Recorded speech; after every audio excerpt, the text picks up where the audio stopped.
Hey everybody, Desert Rambler here. Beautiful green water valley in Death Valley. This is just below Dante's View. And I thought I would go over my rig here and how I set it up for camping. And specifically, if you have a short wheelbase two-door vehicle, it doesn't have to be a Jeep, but anything that's short, and you're looking for some tips how to pack that in. I call it backpacking on four wheels. Well, let's walk up to the campsite and take a look how I have it set up. Maybe you can get some tips from that, and maybe I'll get some tips from you if you comment below on something you see in my rig that would help me out. So let's walk over there and take a look at the campsite. So here we go, walking up. Immediately you'll see I use a Camprite one-person tent cot, and I think these are really great. I like being elevated. On hot days it gets you off that hot soil, and of course it's nice to be off from critters. Scorpions and snakes have been known to crawl under tents trying to regulate their temperature, and then you get up in the morning and get ready to leave and pull up your tarp, pull up your tent bottom and shake it out, and you've got a surprise underneath there. So I don't really like that, so I really enjoy these. They do make two-person ones also, and I think these are now around maybe 200. I don't like big camping chairs. I just don't have the room for it. If I had a rooftop rack, that'd be a different story, but rooftop rack, that's another conversation. I already have a pretty high center of gravity and soft suspension. I've got gas here and water here and a big spare tire, so not sure if I'm gonna go the rooftop rack route, especially on some of the more narrow off-camber trails. I'm just not sure I want to go there. So for now, I use everything that's as small as possible. These little chairs like that fold up into a bag like that, and it's really great. So moving over here to my table, I made this out of 1/2-inch plywood, and on this particular spare tire carrier I just was able to notch it out, and then I used these deals here. Just found these at Home Depot, the night eyes, and these are the metal ones, and just run the string down, tie knot underneath, and you can adjust it a little bit for level, and just use a magnetic light up here. I also use these little rechargeable, they're called chicken coop bulbs, because they're you don't have to have electricity at your chicken coop, and there's 3 different light levels. They recharge solar, so just stick the solar panel in your dashboard, charge it as you're driving around. Those work great. So moving on in here, just take a look at the basics. I'm not going to go into detail what's in each box right now, but I'll do that in another video. So if you have a Jeep, this is a 93 Wrangler, otherwise known as the YJ. And let me go a little more wide angle here. So in the corner, I kind of reserve this for anything I may immediately need if I'm opening the back. So I have gloves here for working on the car, tires, whatever.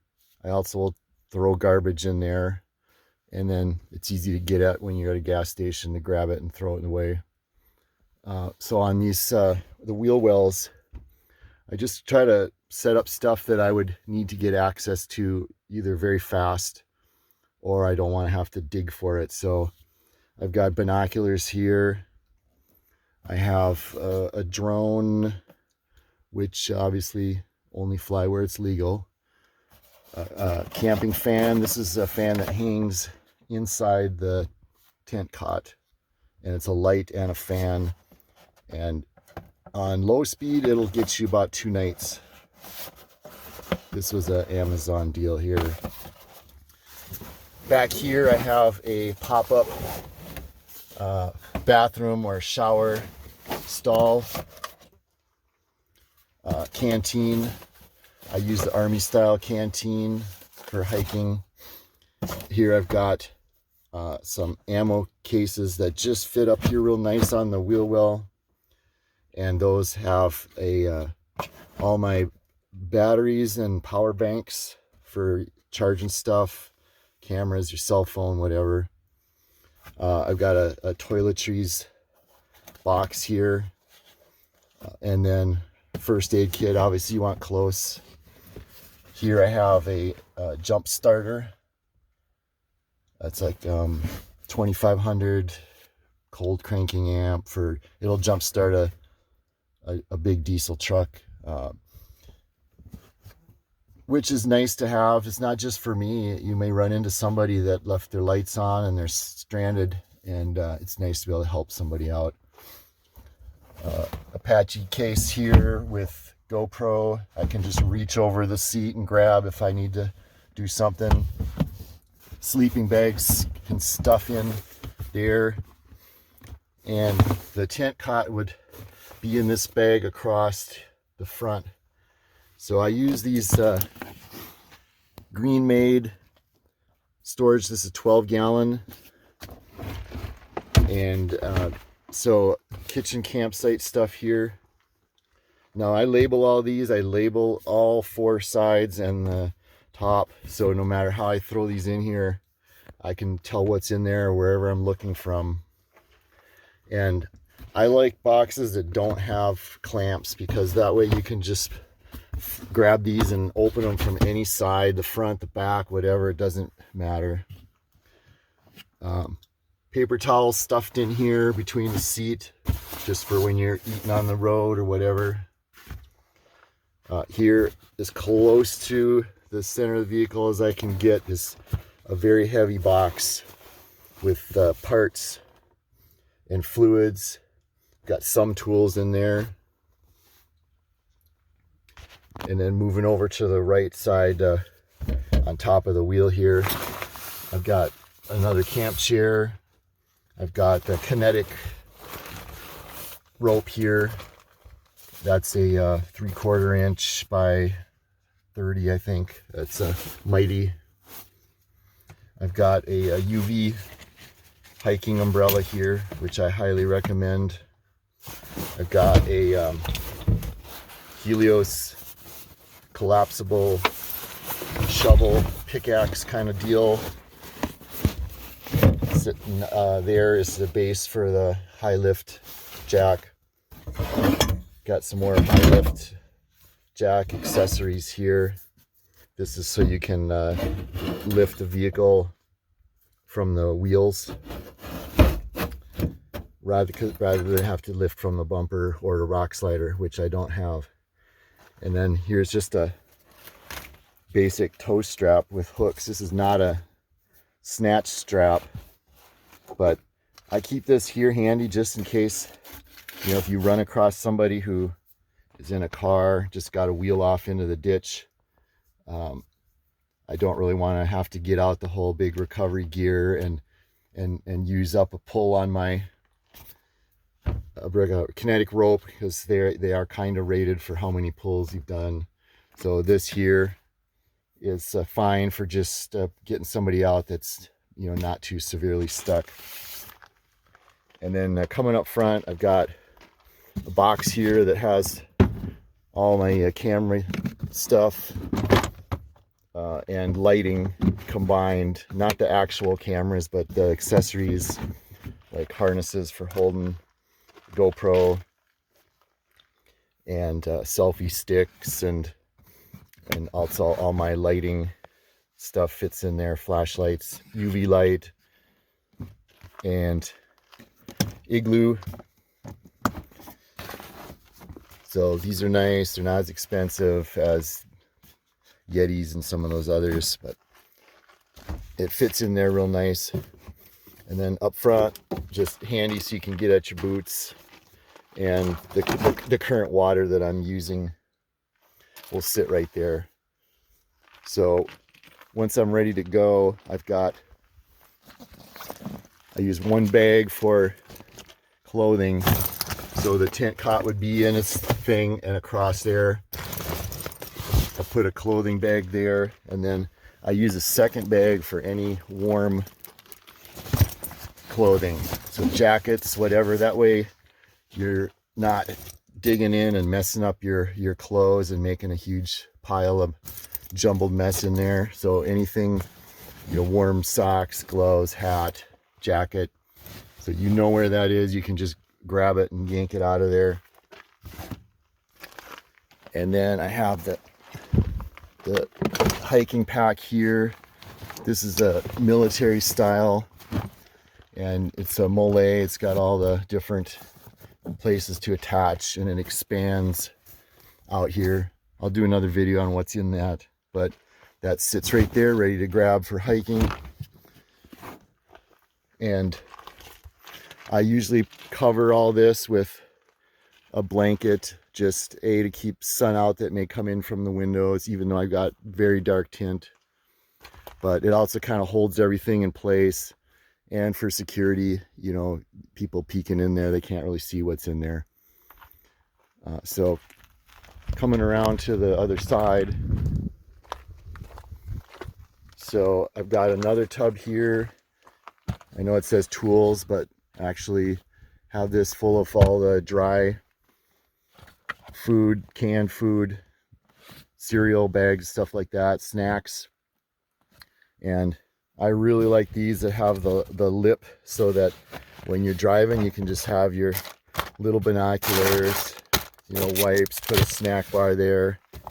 Right behind it, I've got maps ready to go. So these work great for that. So stuffed up here in the wheel well, I've got obviously handy my air compressor, and here's where I have tools. Now I put them up here. I used to have them in the back, but it just was too squirrely handling on the highway. I needed to try to get some of that weight up here where a person would normally be sitting. So I've got one bag for tools, and I really try to pare down as much as I can for tools. And the rest of the recovery here, which I have rhino stuff, all the blocks and the connecting points, all that stuff. A bag full of electrical just can fit up in there. I start a bag of garbage.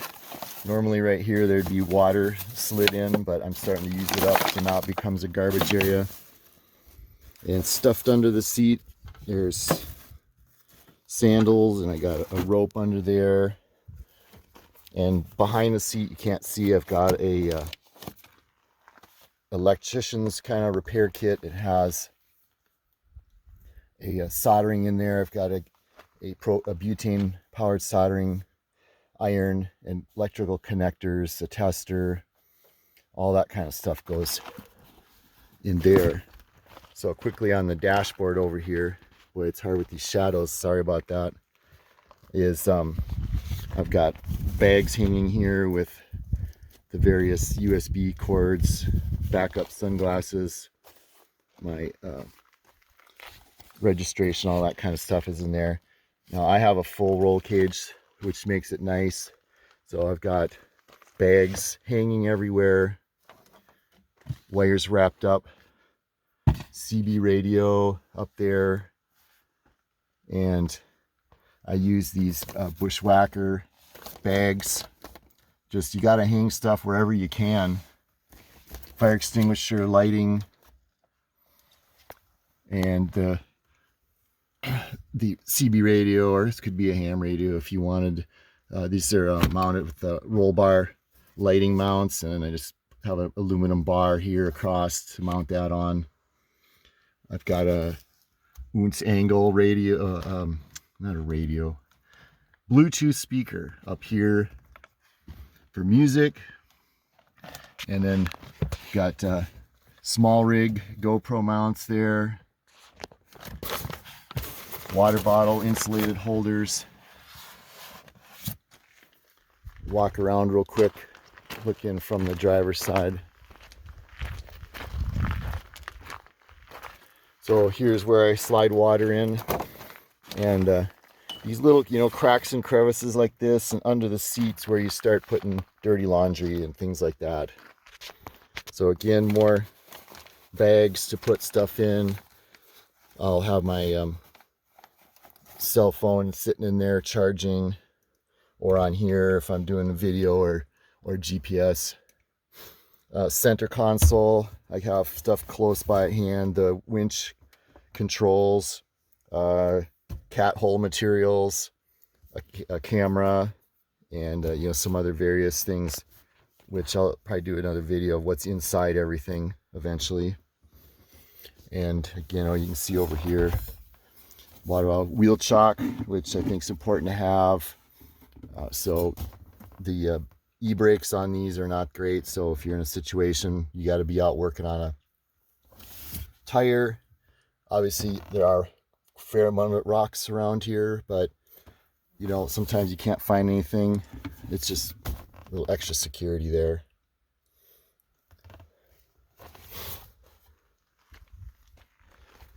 So the nice thing about these kind of tubs is they're not square-sided. They kind of come at a beveled angle, and at first I thought that was not a good idea. I want to use up the space, but I found that having that actually gives you little slots to put things in. So I'll put like a Duraflame logs in there, or actual wood. You start getting dirty laundry, you just start stuffing it into those cracks, and it works out pretty nice.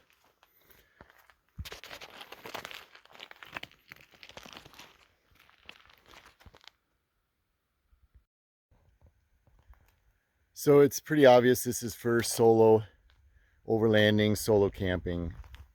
It's a very small vehicle. I have taken a buddy with me in this, and it can be done for 2 people. 2 tent cots will stack in there on top of each other. You can get an extra duffel in there, and extra food, so on and so forth. The tools you're going to have to get creative with. You obviously can't be in the wheel well down there. And so what happens is, the back of the Jeep winds up getting filled, practically to the top, and just leave a little opening for your rear view mirror.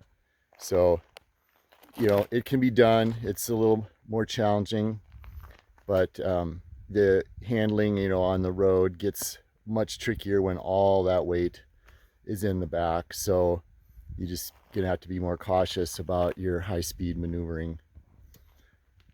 So it's as good as you can get for such a short vehicle without going to a roof rack. So I hope you enjoyed seeing the camping setup, the rig setup for a 2-door short wheelbase kind of vehicle, particularly a Jeep. And if you see anything that you think would help me out, save some space, save some weight, I'd be glad to hear about it. Put it down below in the comments, and hope you enjoyed watching that. And I'm just getting this channel going, but please consider subscribing, hitting like buttons, and posting comments. It helps me out, lets me know you're interested in this kind of content. So until next time, we'll see you later. I'm going to go enjoy some more of Death Valley, and maybe we'll see you out there on the trail. Bye for now.